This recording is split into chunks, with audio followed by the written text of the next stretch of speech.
What is going on, everybody? Welcome back to Phones and Drones.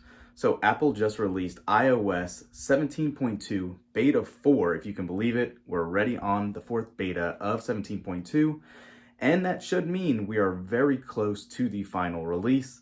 This should be coming out in another couple weeks in December. So at this point in the beta process, traditionally we do not see a lot of new features being added, more bug fixes and all that.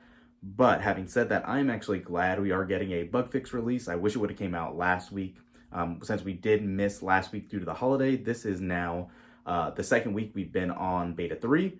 And we have had a number of different issues. Battery life has been very up and down and inconsistent, as you would somewhat expect from a beta, but it has not been as good as beta 1 or 2. And we've had some weird, random, glitchy bugs in here where text would overlay in messaging and mails app. Definitely kind of weird. So I'm glad to see we have an update today. Let's dive into it again. We're probably not going to see too many new features here, but we should see some substantial bug fixes. Let's do our traditional rundown with what the new build number is, how the heating has done on the update, and go from there. Let's go.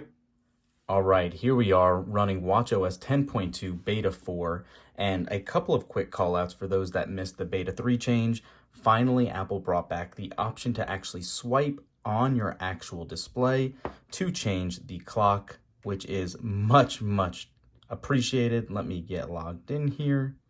And as you can see, that swipe for the face is back.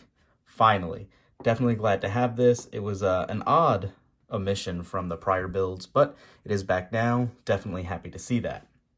Jumping actually right into this and going down to settings, let's see what this new build number is and see how close we are to the final build here.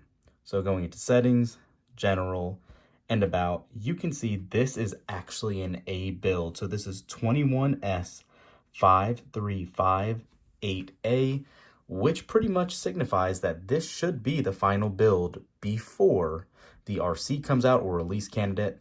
And if you missed our video talking about iOS 17.2 betas, I have a feeling now that we are at the end of November, we should be getting the RC, or if some bugs are found in this, on the 5th of December, or the 12th being the final release date.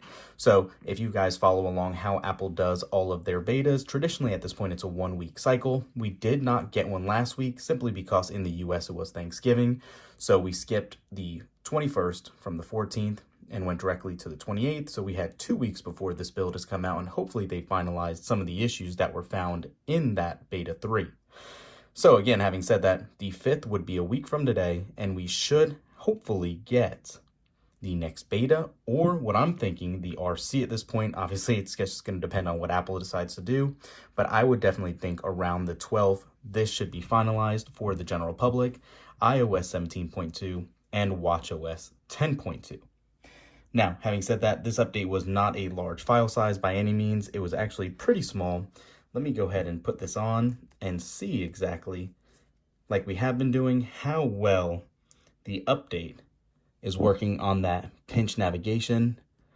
So you can see it is actually working pretty seamlessly now and quickly.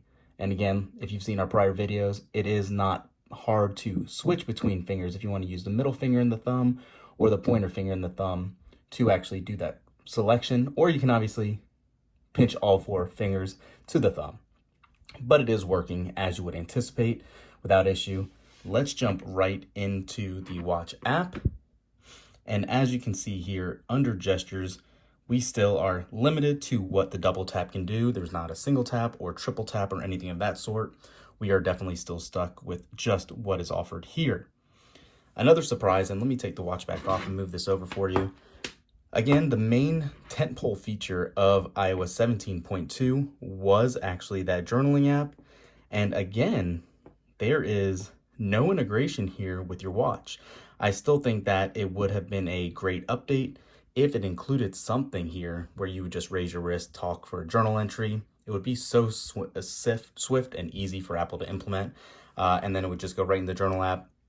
Beats having to type it up. You can do voice memos as it is in the app on the iPhone, but strange why it's missing from the WatchOS 10.2 version. Maybe it's something they'll add down the road, but we'll have to see about that. It wasn't updated earlier, but jumping into the feedback app, let's see. It looks like they still haven't updated that. We're still stuck on beta 3, so no news here. I'm assuming since it is an A build, we should be ready to go. And they're anticipating this being pretty smooth sailing. So that's it for this one, guys. No reason to drag this on. We're almost there. Thumbs up this video. Let us know in the comments how well 10.2 has been doing for you guys or what you're hoping to see. Thanks for watching. We'll catch you in the next one. Peace.